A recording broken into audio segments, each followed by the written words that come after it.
I'll be honest, I really had no idea how I was going to start off this particular video today. I mean, there's a Mom Food Chronicle that I wanted to do for a little while now. And technically, even though I had it last night when I visited my folks, it wasn't exactly, what it usually is. And it's kind of throwing me off a little bit.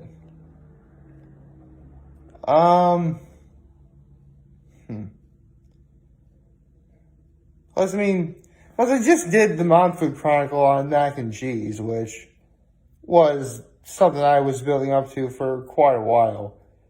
And so the main problem with the next Mom Food Chronicle that I do is, for starters, it's going to be the one after mac and cheese. So it's probably going to seem underwhelming in comparison, regardless of what the Mom Food Chronicle is. And believe me, I have several. I still have to talk about, my mom's zucchini bread. I have to talk about her brownies, which she made again last night. I have to talk about, I already did this. Did I talk about the scalloped potatoes and ham? Because that was another one I almost wouldn't be able to eat. Well, I have to talk about that too. There's really a lot of different mom foods I can do. And again, it's that sort of, I'm going to be talking about this down the line when I get to talking about my arc thoughts around, when I get to talk about my One Piece arc thoughts. But the Mom Food Chronicle after mac and cheese would be like having Enel or Eneru after Crocodile as a villain. There's just going to be no matter how good it is, no matter how much thought and effort I put into it, it's probably not going to be as well liked or as entertaining as the mac and cheese video was. At least in my opinion. But who knows? Maybe I could be wrong. Should I?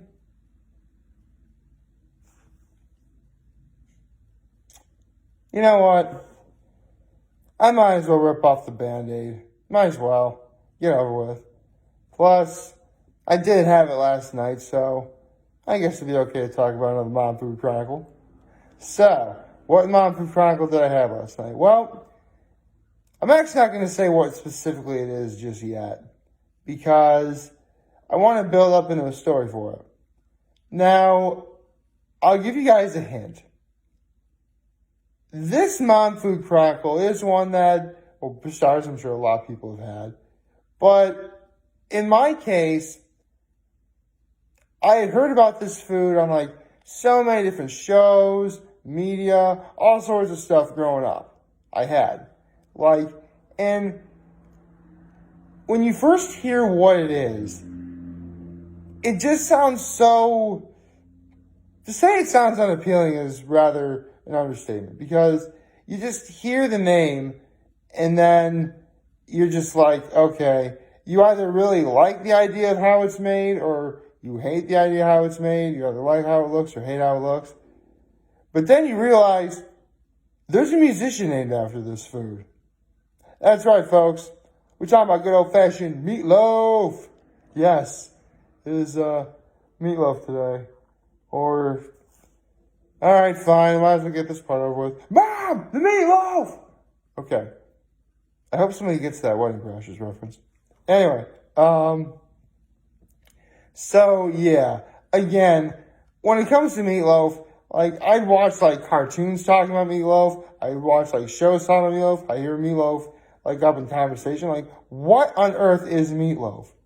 And a part of me was curious just to see if it'd be as good, or if it would be as good as the hype or how much I've heard about it was leading up to it.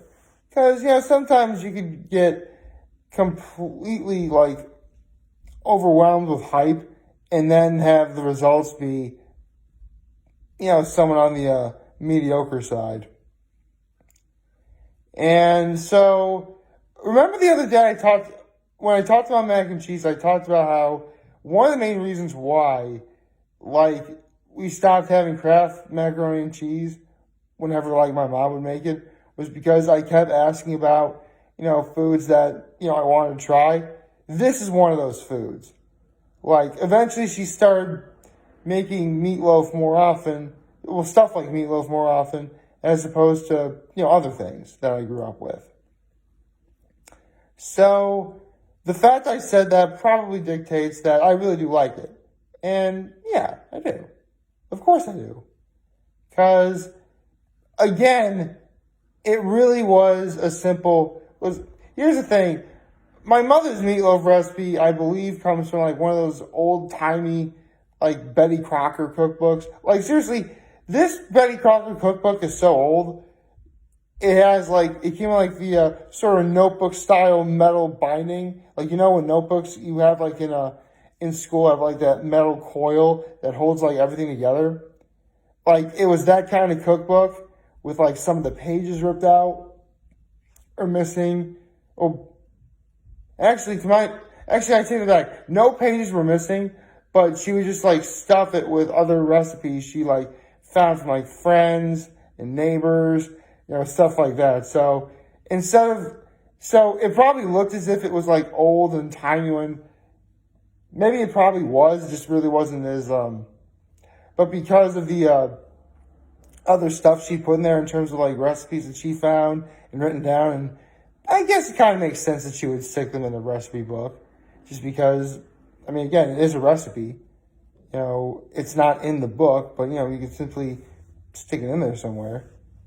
It was, when I think about it, it's actually not a bad way to hold all your recipes, to be perfectly honest. Because where would you put a book in a library? Where'd you put a recipe in a recipe book? It makes sense, I guess. So, yes, this recipe was definitely one that was originally in this, like, Betty Crocker cookbook. And if anyone has that cookbook, then you probably have seen or heard of this recipe. Now, I don't know all the exact details. It has pretty much all the staples that meatloaf should have, with the meat, obviously, the ground beef, the egg, and the breadcrumbs. And, the seasoning is where most people differ, but my mom would follow this recipe pretty effectively. And so there'd be onions in it, which, I love onions. Nothing wrong with that. And then, let's be honest, if you're a kid growing up, the best part of any meatloaf are like the end pieces and, like, the glaze that would happen to be on the meatloaf. In this case, the glaze that my mom would have on her meatloaf was a mixture of ketchup, which, before anyone says anything, believe it or not, ketchup is actually, like, a staple when it comes to eating meatloaf. Seriously, ketchup is, like, ketchup has some sort of controversy behind it in terms of what you can eat with it, but it's okay to have it with meatloaf. Anyway, so the glaze that my mom would put in was a mixture of ketchup, brown sugar, and tarragon, which I really liked. And one of the best things about meatloaf that also is the same as mac and cheese is it really is still pretty darn good. Well, I don't know if it's better, but it's definitely still pretty darn good when it's, like, left over and, like, reheated. Especially if you know what you're doing, you can make yourself, like, a really good, like, meatloaf sandwich. So, yeah. All in all, meatloaf is a mom food that I did grow up with, that I once asked my mom to make, and, it's just one of those foods that she's made over the course of, many years and hasn't really looked back. Although I should probably explain something. I said earlier that my mother made it significantly differently than what she normally does. Well, what does that mean? Well, here's the thing. My mom actually sort of found this new recipe for meatloaf, which is completely different from her old one. I don't know where she found it. And before I say anything, it was very good. I want to make one thing particularly. I loved last night's meatloaf that I had. Because for those of you who are wondering, last night's dinner consisted of meatloaf, bread and butter, and green beans. So, yeah, fresh green beans. So, and I got my vegetables in there. So, this meatloaf is referred to as pizza meatloaf. Yes. She literally took some sort of meatloaf recipe. It could have been the one she's always used, or it could have been something else. Tapped it with mozzarella cheese, and then poured tomato sauce all over the top, and baked it 375 for over an hour. I say over an hour because I helped my mom in terms of, cooking the actual meatloaf itself, and the oven wasn't quite all the way to 375. It's like 365, whatever, when my mom had put it in. So, yeah, I mean, it was cooked all the way through. It was particularly this meatloaf wasn't just moist. It was like nearly completely falling apart. Like, unless you got like one giant stable piece, it was just falling apart like crazy. Not even the cheese that was on it the cheese was holding it together a little bit. So, yeah, this was a good meatloaf last night, and I wouldn't mind having it again. Although, with that being said, I would say that if I had to choose between what my mom would always do and what she did last night, you gotta go with the classics. You gotta go with the former. Don't get me wrong, last night was awesome, but there's just something about the original meatloaf my mom would make that just, I'd say there was a certain warmth to it, but it was a hot meatloaf. So, yeah, there was a certain warmth to it, no pun intended. Yeah. Huh. Didn't think I'd be talking about my mom's meatloaf this early in terms of the Mom Food Chronicles, but yeah, here we go. And don't worry, the other Mom Food Chronicles I had, the scalloped potatoes and ham, which, did I do? Hold on. I should see if I actually did that.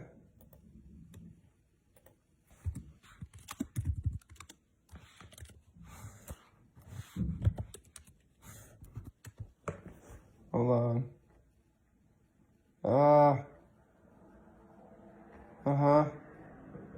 Did I?